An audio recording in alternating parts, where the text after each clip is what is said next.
Welch, Muscle Insider Magazine. I'm with Canadian IFBB Pro, Lauralie Chapados. How are you doing today? Doing so well. Thank you so much for having me. Hey, listen, thanks. I just wanted to start back with Quebec. That's where you're from Montreal, Quebec. Are you from Montreal or one of the suburbs around Montreal, or exactly where are you from? So I'm from the South Shore of Montreal, so the suburbs. So yes, South Shore, Brossard, Candiac, very close to Montreal though, like about 20 minutes from the Pont Champlain. Okay. So, Okay, so then you grew up obviously through the APQ and that whole sort of stream in Quebec in the contests that are there. How many contests did you do as an amateur? Because your profiles on the Pro League obviously are everywhere, but it's really hard to find information about you before you became a pro. So it took me four contests before turning pro. So one regional show that I won overall. That was my first show. And then second show is provincial show. Like, yeah. That I won overall as well. That qualified me the same year for the national show, which I finished first, but I didn't finish overall title. So I didn't earn my pro card that year. So I had like a full kind of year off, or like 8 months off before going back to national the year after, where I won my pro card in New Brunswick. That's right. That was 2016. My records have it at 2016. Yes.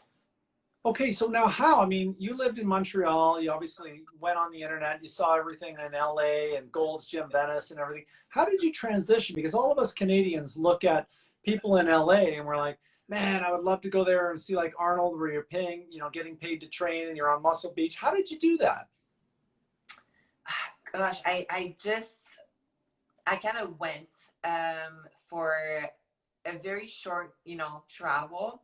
I actually traveled to my coach in Denver, and I was like, let me just go by California. It's kind of close. And I was prepping for the Arnold at the time, so I was like, why not, see the Arnold's gym? Like, what's the vibe over there? And, athletes were getting ready for the Arnold. And it was a really great ambience. So I went there, and I spent like 4 days, and I just loved it. I was pretty much hooked.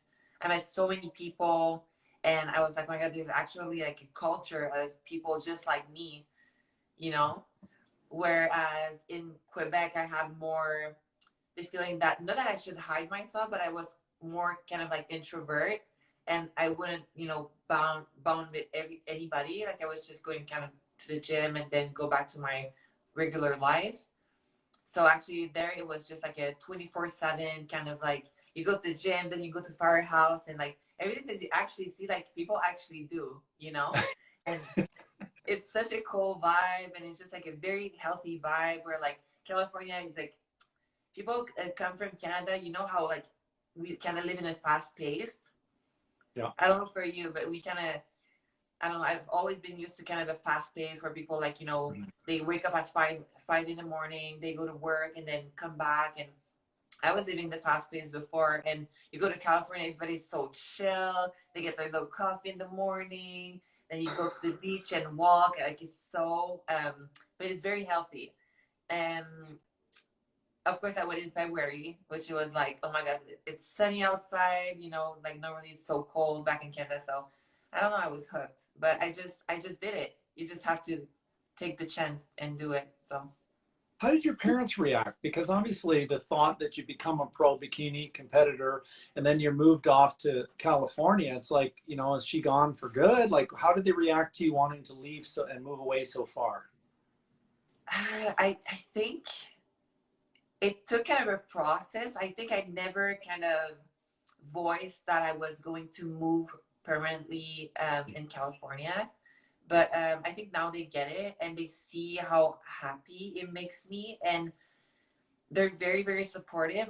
Of course, like, we still stay in touch very, very closely. I'm very close to my family, and it's very important. Sometimes it's really hard, especially with like COVID, and seeing them that they can get all their times together. And both of my parents are retired now, so I'm like, oh, I could have, get more time with them. But they know here I'm working, and they get to see me on amazing platform like yours. And I'm sure they're watching my live right now. So, hello, Papa, hello, Mama. So, um, I think seeing your kid happy is really the most, but it's been a process because my parents are very conservative in some type of way where um, you know they saw me go to school. They wanted me to do college. I earned my degree in business management, but they wanted me to go like you know further and Sure. get more diplomas, like an MBA or what's not. Just Yeah. they just want the best for their kids, right? Which is normal. But I don't have to justify myself anymore because they just understand and they see me working and they Yeah. see me happy. Most of all, they see me happy, and I think that's really the most important. The standout year I remember 2018 at the Toronto Pro Show, and I talked to Ron Hache, who's the promoter of the show, and he said that he said she stands a good chance of winning this thing, and I was like, who? Because you came out of nowhere, not to say you hadn't been on the scene, but it was like winning the Toronto Pro Show, Canadian winning the Pro Show. It's not Justine Monroe. Who is this person that now all of a sudden is the new person to represent Canada? And then later that year, a second at the Olympia. In Canadian history, there's never been a bikini competitor who's ever won the Olympia. You broke the record being a silver medalist. That was the highest placing any Canadian ever did. So to see that, I was just like, wow, how the heck did this all happen? It's just when you hit the scene, you really exploded on the scene. Yes. I still honestly like I've just realized how big of a deal it is. Like just about a year now. I'm like, wow, I actually did this. It's kind of like crazy when you think about it, being runner up at your first Olympia, like coming from like 3 back-to-back wins. And as you said, I was pretty much, I would say nobody, because I didn't really establish myself as a name. I was not an influencer. I was just a girl that was, after Toronto Pro, after all my wins, after the Olympia, I went back to work as a waitress. I had 2 jobs. I went back to school and just, and my normal life. So Yeah. I don't know. It just happened. But now I can say like how big of a deal it was. And hopefully I get to be, the first Canadian Bikini Olympia, Miss Bikini Olympia. That's definitely my goal. So. Well, that's great. Yeah. I mean, you've obviously been on this stage 3 times and you have 6 pro wins under your belt. Isn't that right? Yes. Yeah, that's phenomenal. Now, we watch the videos that you put out. You're always putting content out. For those people at home, a lot of them think that they're competing at the nationals. We go to all the amateur shows. They think that once they turn pro, all of a sudden the phone rings with sponsorships and all these things. What is your message to them? Because like, obviously you're always building your brand, and that sometimes is as important as building your physique, but a lot of people don't think that way.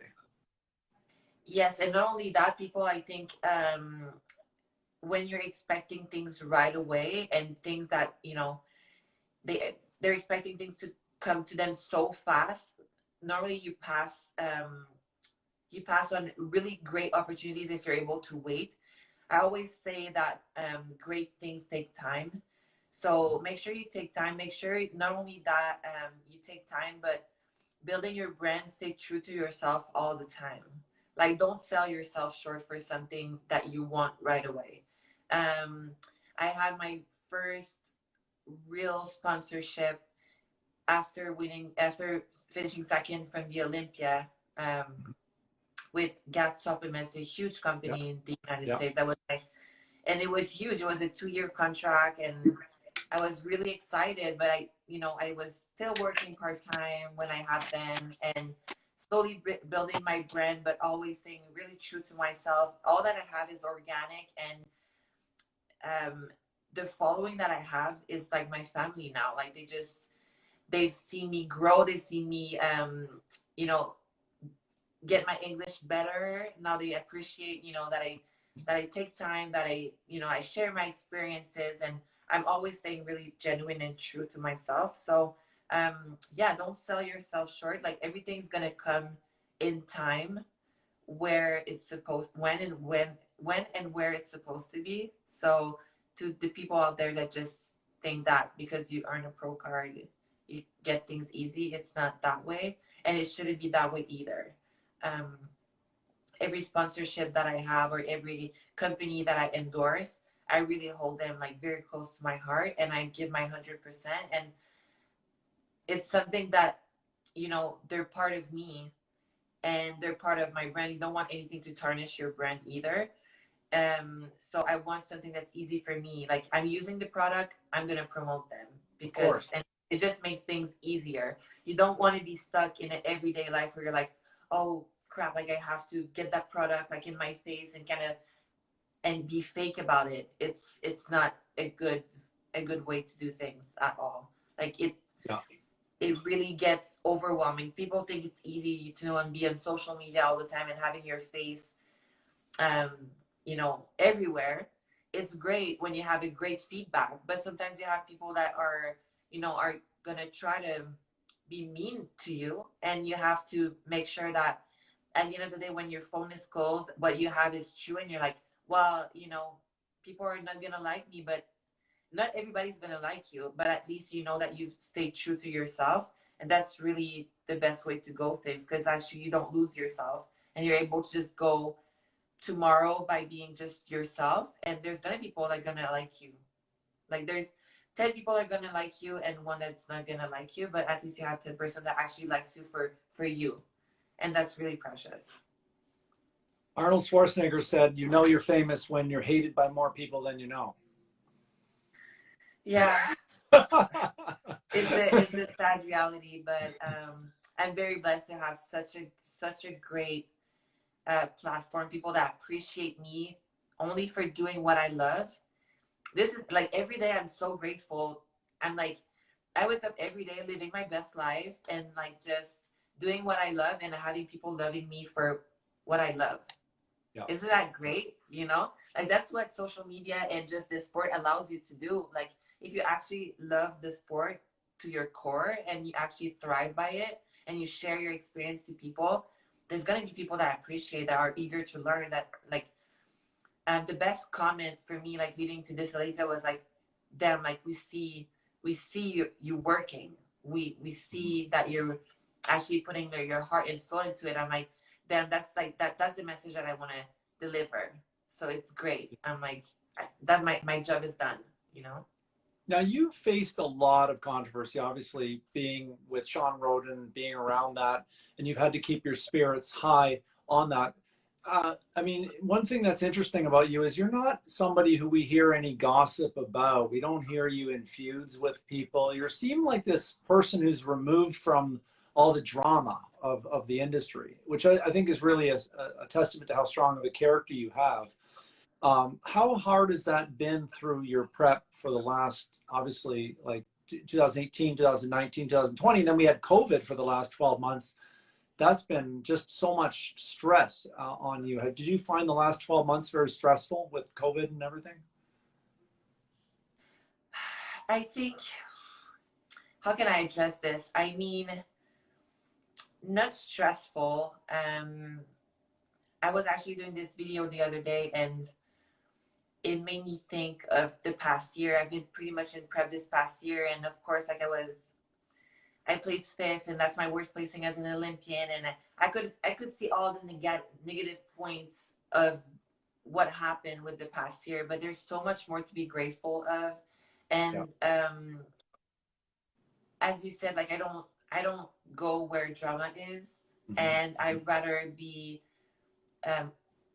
in, like I'm an introvert. I really I love being social with people, but I actually have to take some time for myself and recharge my batteries, kind of thing. And I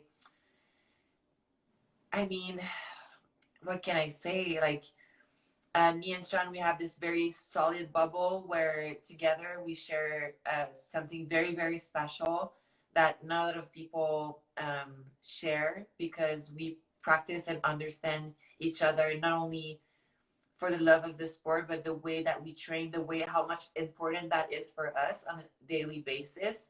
So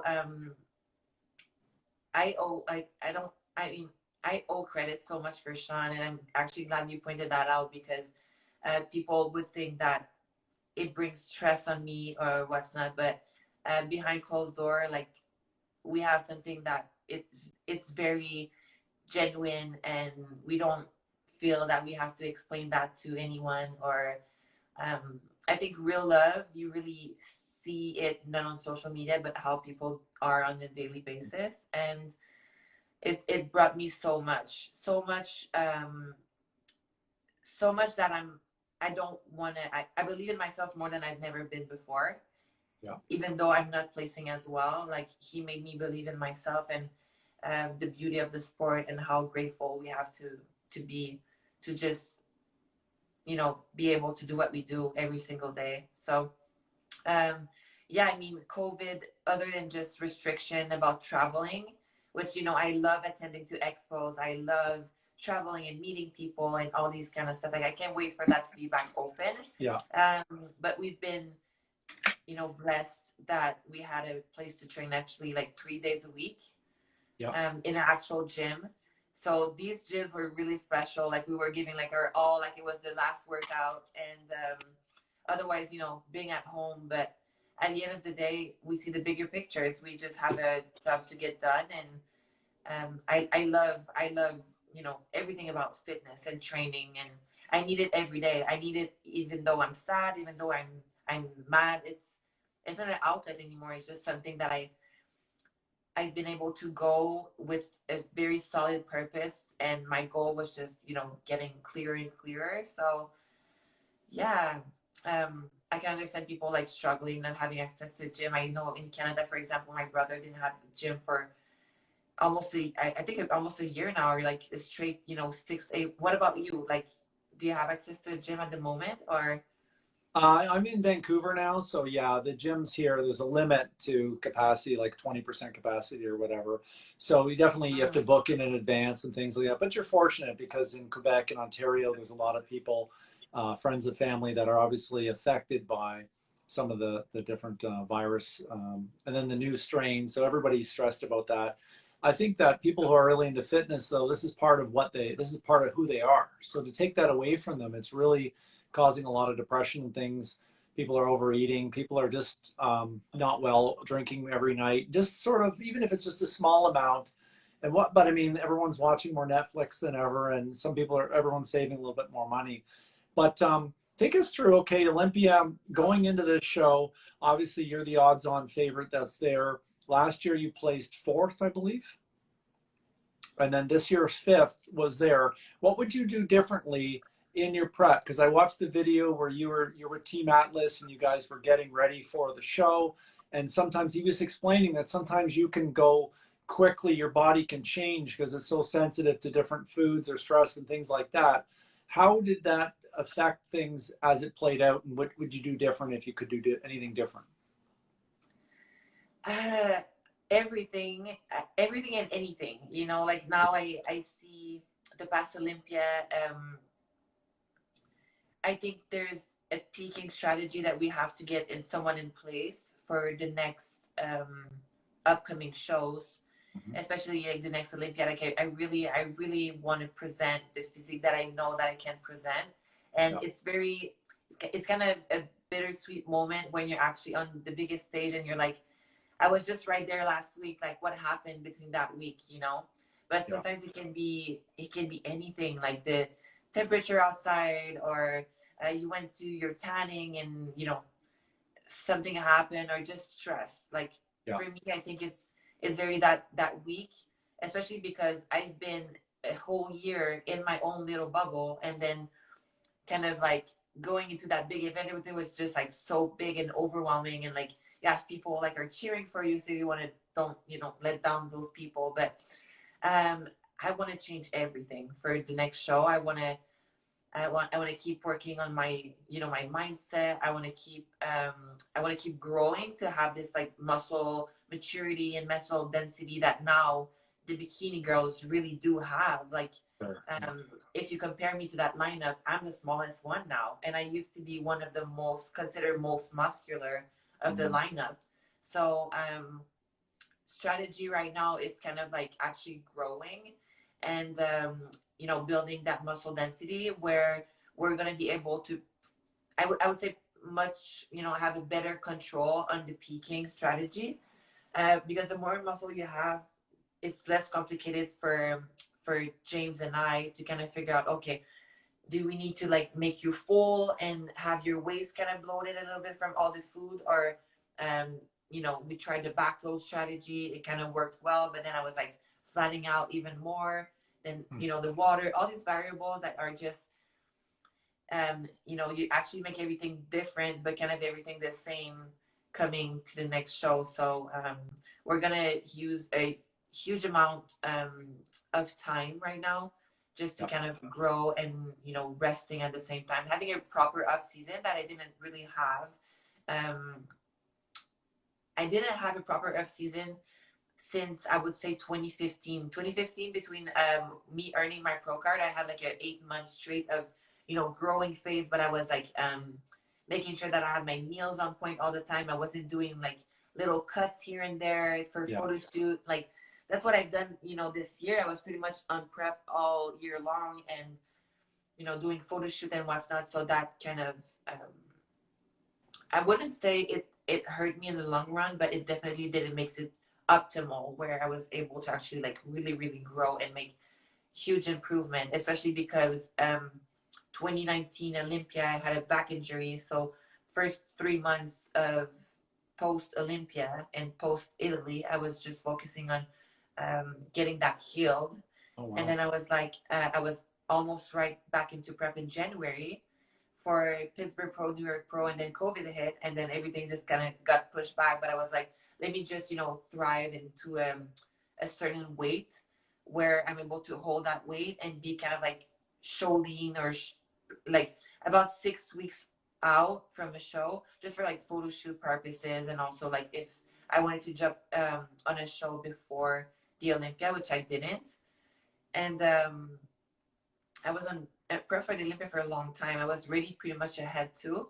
So we were able to test everything, but nothing, there's, the thing with bodybuilding, there's really no, you know, cookie cutter, like one size fits all, or just like, okay, you know, that's what's going to happen peak week and we're just going to control everything. We really, like James really did all on his power to make everything possible, where he had everything under control and kind of like figuring out my body, the time. We were checking in with him like about 10 times a day, like before a meal, 30 minutes post meal, an hour post meal, after working out, not working out, resting all day, no water. We tried a lot of things and we've been able to do that. We have like a full, you know, data on me now. So from what we collected from the past, you know, prep in the whole entire year, I think we're ready to make an actual statement in 2021. We're actually at a better, way better position than we were in 2019. Going to 2020 now, 2020 with what we have now, going to 2021 is going to be pretty cool, pretty exciting. It's funny you mentioned the muscularity part. I never realized it until you say it now. But now looking back, I see what you're saying now. But I didn't see it because obviously I don't follow it as close as you. You're obviously one of the best in the world and this is your life. But it totally makes sense to the fans out there. A lot of people think bikini means, say, they're just in a bikini and there's no muscle. But even looking at some of the videos that you do, some of the programs that you do, it's really incredible how much work is there. And I think that's the one thing that I think people in the bodybuilding industry, they really discount how hard they train, how well they eat, and how meticulous they are with everything. They think it's just like going, what you typically hear of the bikini is just, oh, throw a bikini on, but it's not. It's a whole other level at your level. It really is. And the thing is,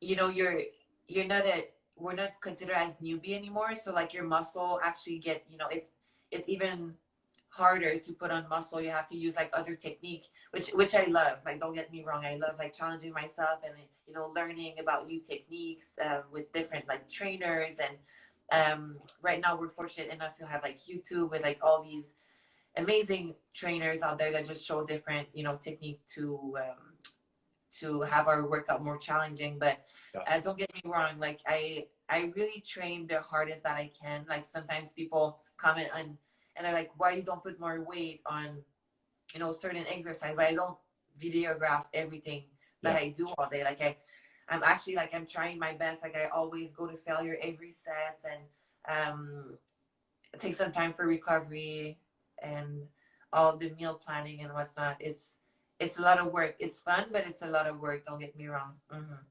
So between you and Sean, I mean, if there was a dessert that was in the house that would be the one that you guys would be fighting over, what would you say it would be? Because obviously, you know, people think that you guys eat salad and bok choy and rice and tuna all the time.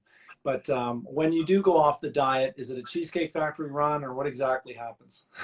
I was about to say it's normally a Cheesecake Factory run, but it has to be open. We were actually talking about that earlier today, and we were like, we just can't order Cheesecake Factory. Like we need the full experience where, you know, you read the menu like 10 times over again because it's so overwhelming with all the choices, but you always, you know, end up taking the same thing even though you went like 42 times. And, you know, you choose like a cheesecake, but I think cheesecake and cookies, that's where we thrive. Yeah. Did you go to the Santa Monica location? Is that one of your favorites? I love this location. Isn't it beautiful? With the water Yeah. that's Yes, it's great. We love that location. That's cool. So in terms of the contest schedule this year, what are the plans that you and Team Atlas have in mind for, obviously it's up in the air a little bit with some of the dates, like Olympia now, they're saying it's perhaps December, nothing's official. Arnold Classic, perhaps September, nothing's official. One's a feeder to the next show. But what are you setting your sights on? I mean, obviously I want to do the Arnold. I haven't done it last year, so definitely want to go there this year for sure. Olympia for sure, but I have to qualify again. So we're gonna have to decide on a show. I would love to do Toronto Pro again. This is a huge, like very huge show for me. So yeah, I don't know. Like right now we're so focused on actually making improvement. It's kind of like our only focus right now. We're so set on, I was talking with James and actually talking with Sean too, kind of looking around the schedule, and right now for the next 3 months or so, like even before talking about any shows, there's really like a set idea or a set, you know, body structure, I would say, before kind of like being like, okay, we're jumping the hammer, you know, leaning out for and prepping for a show. I really have improvement to make on my overall physique. I really do have like a lot. So focusing on that for the next, you know, I would say, I don't want to put a timeline to it, but that's the focus right now, even before planning shows. But they're definitely going to have some planning to do, but later, it's going to be later this year. Okay, that's cool. And now gym-wise, at Gold's Venice, I saw a video the other day where is it just open outside? Is that how it is, or? So it's open outside with mask. Okay. Mandatory mask. So we're actually, we didn't go back since it's been open outside because the gym that we are at is pretty much private, where the mask is not required, and it's very like a clean area, and there's it's not crowded. So that's where we're kind of staying at the moment. It's like 2 exits down from the house, so it makes it really easy. Yeah. But we will definitely go. We actually we spoke with Danny Esther recently. He just, when he got there one day, and he was like, it's pretty nice, the setup that they've been doing, but it's still, you know, working out with a mask and what's not. It makes things kind of difficult. Yeah. And it's cold in California right now. It's really chilly. What is cold for you in Celsius? What's cold? 17? I mean, you guys are in Celsius, right? Yeah. Yeah, so I would say like right now it's probably like 11. Okay, all right. That is cold. Really, right? We always picture surfing and all those things, and we just in our brains in Canada think that's how it is in LA. It's California. You're always out at the beach, but this is your cold season. Right, it is. It's so weird because last week was into like the 30s Celsius before we're going back to the beach and everything. But now it's kind of raining and snowing. But it's gonna be there like I think for maybe like 2 weeks or so, and then it's gonna go back to normal. Okay. Now, do you train people? Obviously, you do a lot of different things. You're sponsored by a lot of different companies, but do you have a team or do you train people online or what do you do? Posing practice, anything like that? So I do have a posing client. So anybody that reached out to me for posing inquiries, I take them. And I'm actually working on something really, really cool right now on actually a team, but I have a uh, very specific idea and I'm a heavy perfectionist. So I Okay. want everything to be perfect before I launch anything, but I definitely want to have something where it's going to be open for everyone, but it's going to be more of a like a sharing knowledge kind of thing where people are going to be able to be confident about the healthy lifestyle Mm. and kind of like cutting all the BS from the internet because it can get really overwhelming, like sometimes someone trying to be very healthy and they're like, well, they're they think vegan means healthy or gluten free means healthy, and you're trying to explain to them, no, like you can be healthy just by choosing the right ingredient and making a meal, and like they have to cut carbs, they have to cut all the fat, they have to do like keto only, and there's so many ways that you can actually be healthy, but there's a really simple way of being healthy, and that's what I want to put out there, and definitely have some kind of like prep coaching and something like that. I would love to have some kind of team and with women's that want to compete, so working on that right now. That's cool. Now, how can fans go in? Obviously, Instagram. Do you have a website, YouTube channel? I saw your YouTube channel. I have a YouTube channel that I'm trying to be really, really consistent with it. I love doing YouTube. So YouTube channel is Lauralie Chapados, and my Instagram, Lauralie Chap. You have all my content, daily content, stories, recipe, cookies, anything. So all of that is there. Well, listen, thank you so much for taking the time to meet up with us. I really appreciate it. And we're really rooting for you. When we saw you, the live stream, and we saw you come out, and then it was just that feeling like, oh, there's somebody from Canada. There was 16 competitors, and to have a few of them, obviously, in the bikini class was really great to see, especially you, because you obviously are the one who's the face of the Canadian IFBB Pro League for bikini. So it was really great to see that. And please say hi to Sean for us as well. We've always been big fans. He's one of the funniest pros I've actually ever talked to. He's just so quiet in his sense of humor. He's so subtle and sarcastic, but he's just such a nice guy. And it's really great to see you guys happy together. And being in LA, you can't think of a better place in the world to be. So. Thank you. Thank you so much. It's so funny because a lot of people don't think Sean is funny, but Sean is hilarious. Like, and it's so funny that you actually say he's sarcastic because he believes I'm sarcastic, but I'm like, you're actually pretty sarcastic. Like, but yeah, I will say hi to him and thank you so much for having me. You guys, doing that is so great. So great for the community. I wish I had, access to that when I first started. Like it wasn't there. So people now have a platform to reach out to all the pros. Like all the pros are putting themselves out there, and it's so great. Not only for the sport, but all for the up and comings on making a decision. And yeah, thank you so much for having me. And we'll see you soon. Okay. Thank you so much. Take care. Bye-bye. Bye.